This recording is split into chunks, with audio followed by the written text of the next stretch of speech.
औज़ुबिल्लाहिमिनश्शैतानिर्रजीम बिस्मिल्लाहिर्रहमानिर्रहीम। 10th class students, कुछ students ने मुझे बताया कि स्कीम जो है ना बाद का चेंज हो जाती है। तो कंफर्म स्कीम दो तीन स्कीम फिर रही हैं और कंफर्म स्कीम बता दीजिए। तो मैंने कहा चलो इस पर भी आज, क्योंकि एक दिन बाद एग्ज़ाम है आप लोगों का कल, तो उससे पहले जो है ना एक दफ़ा कंफर्म कर दूँ आप लोगों को कौन सी स्कीम है। वैसे आप लोगों ने फॉलो की होंगी, कौन सी स्कीम फॉलो की है देखें, यही की है या इसके मुताबिक की है या कोई और कर रखी है। तो ज़्यादा मसला लॉन्ग क्वेश्चन का होता है, शॉर्ट क्वेश्चन तो फुल बुक के ही हमें करने पड़ते हैं ताकि हमारे तीनों क्वेश्चन जो है ना अच्छे से अटैम्प्ट हो सके। तो एमसीक्यूज़ का बताते चलो। फर्स्ट ऑफ ऑल तो 9 चैप्टर और 10 में से दो दो एमसीक्यूज़ आनी है, और ये एक लाजमी है कि दोनों एक्सरसाइज से आ सकती हैं, या एक एक्सरसाइज से आएगी एक अंदर से आएगी, ठीक है।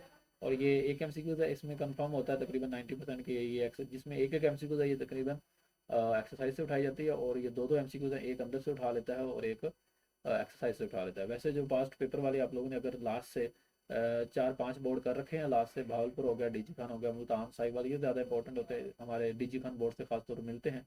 वैसे ये इन तमाम बोर्ड्स की अगर हम कर लेते हैं एमसीक्यूज, तो हमारे एमसीक्यूज जो है ना 11 से 12 टोटल सॉल्व होते हैं, 12 के 12, या कबाज का एक आध एमसीक्यूज न्यू होता है, वरना 11 के 11 एमसीक्यूज सॉल्व आउट हो जाते हैं।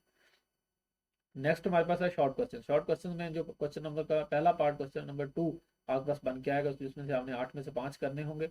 उसमें 9 चैप्टर में से 3 शॉर्ट क्वेश्चन आएंगे, 10 में से भी 3 आएंगे, और 12 में से 2 जाएगी। इस तरह पार्ट बनेगा। जिस तरह अगर आप लोग 9 और 10 के अच्छे से शॉर्ट कर लेते हैं तो 12 के नहीं भी करते, 12वें चैप्टर के शॉर्ट क्वेश्चन नहीं करते, फिर भी आप लोगों के 5 अटैम्प्ट हो जाएंगे। इस तरह 11वें और 14वें में से 3-3 है, और 13वें में से 2 है। तो 13वें के आप लोग स्किप भी कर देते हैं शॉर्ट क्वेश्चन, तो इसमें से इन दोनों के अच्छे से कर लेते हैं, तो फिर भी आप लोगों के 3-3 हो जाएंगे, ठीक है। इसके बाद क्वेश्चन नंबर 15 और 16 में से, इनमें जो चैप्टर हैं 15 और 16, इनमें से कोई एक चैप्टर भी आपको अच्छे से दे तो 4 तो टेम्प हो जाएंगे, फिर एक रह जाएगा।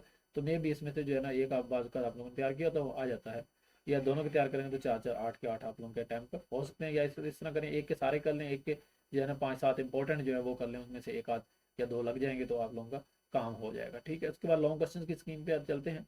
तो लॉन्ग क्वेश्चन में जो क्वेश्चन नंबर 5 है, वो आप लोगों का उसका ए पार्ट 10 से आएगा और बी पार्ट 11 चैप्टर से आएगा। तो ये लॉन्ग क्वेश्चन अच्छे से करते हैं आप लोगों के लिए अच्छे मार्क्स लेने का एक मौका है। ये आसान चैप्टर्स हैं दोनों। उसके बाद चैप्टर क्वेश्चन नंबर 6 है, उसमें जो ए पार्ट है वो 12 से, और जो बी पार्ट है वो 13 चैप्टर से उठाया जाएगा, ठीक है। तो ये आप लोग दोनों तैयार कर लें। उसके बाद क्वेश्चन नंबर 7 है वो 14 और 16 में से उठाया जाएगा, 14 में से ए पार्ट और 16 में से बी पार्ट उठाया जाएगा। तो ये आप लोगों की कंफर्म स्कीम थी, इनमें से कोई से आप लोगों को दो लॉन्ग क्वेश्चन करने हैं। तो एक दफ़ा इसको देख लीजिए, ठीक है। 2-3 मिनट की वीडियो है, इसको एक दफ़ा देख लें तो आप लोगों को कंफर्म हो जाएगा कि हमारी स्कीम जो है ना, कंफर्म स्कीम कौन सी है, चेंज हुई है या नहीं हुई, जो आप लोगों ने तैयार कर रखी है उससे मैच कर रही है या नहीं कर रही। ओके, अल्लाह हाफिज़, थैंक यू।